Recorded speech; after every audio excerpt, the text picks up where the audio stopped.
Hello बच्चों, let's read this question. The question says if two plane mirrors are inclined at an angle of 120 degree, then the number of images formed by the object placed between these mirrors are option first 4, option second 3, option third 2 and option fourth 6. तो इस question के अंदर हमसे क्या बोल रखा है कि दो मिरर हैं जो कि 120 डिग्री के एंगल पे इंक्लाइंड है। यदि एक ऑब्जेक्ट इनके बीच में रख दी जाती है तो उसकी कितनी इमेजेस बनेंगी। तो बात करते हैं हम लोग की कंसेप्ट की यदि बात की जाए इस क्वेश्चन के लिए की कंसेप्ट, तो की कंसेप्ट हमारे पास क्या होगा। हम देखते हैं कि जो नंबर ऑफ इमेजेस है उनको फाइंड आउट करने के लिए क्या हमें फॉर्मूला रिक्वायर्ड है। नंबर ऑफ इमेजेस, जब दो हमारे पास मिरर क्या है किसी एंगल थीटा पे इंक्लाइंड है, तो यहाँ पे नंबर ऑफ इमेजेस को मैं शो करता हूँ n से n हमारे पास क्या हो जाएगा नंबर ऑफ इमेजेस, और इसकी वैल्यू क्या हो जाएगी 360 बाई थीटा।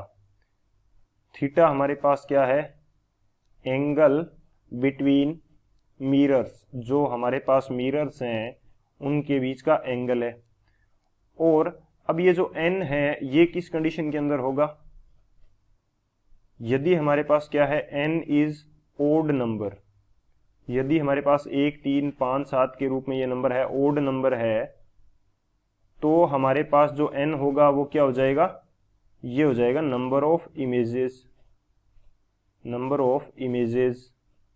तो n ही हमारे पास नंबर ऑफ इमेजेस होगा।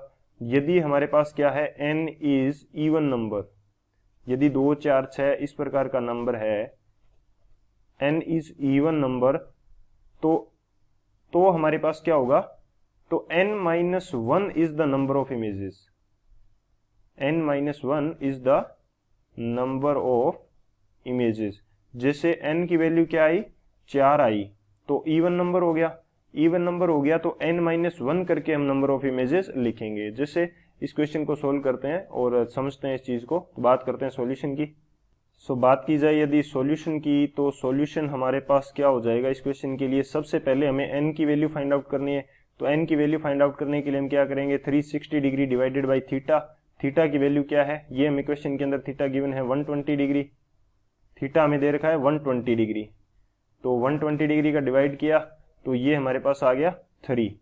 तो जो 3 है n इज इक्वल टू हमारे पास क्या आया 3 है, तो ये ओड नंबर है, ये क्या है ओड नंबर है। और यदि ओड नंबर होता है तो नंबर ऑफ इमेजेस भी हमारे पास कितना होगा 3 होगा, तो यही हमारे पास क्या आ जाएगा नंबर ऑफ इमेजेस आ जाएगा, नंबर ऑफ इमेजेस। यदि मेरे पास ये थीटा क्या आ जाता n क्या आ जाता 4 आ जाता, n मेरे पास आ जाता 4, तो नंबर ऑफ इमेजेस क्या हो जाता 4 - 1 यानी कि 3 हो जाता। ये कंसेप्ट रहता हमारे पास। सो n की वैल्यू कितनी आएगी 3 इमेजेस आएगी। तो कौन सा ऑप्शन करेक्ट होगा, जो ऑप्शन बी है ये हमारा करेक्ट हो जाएगा। So option B is the final answer. I hope you understood it well. Best of luck. Thank you.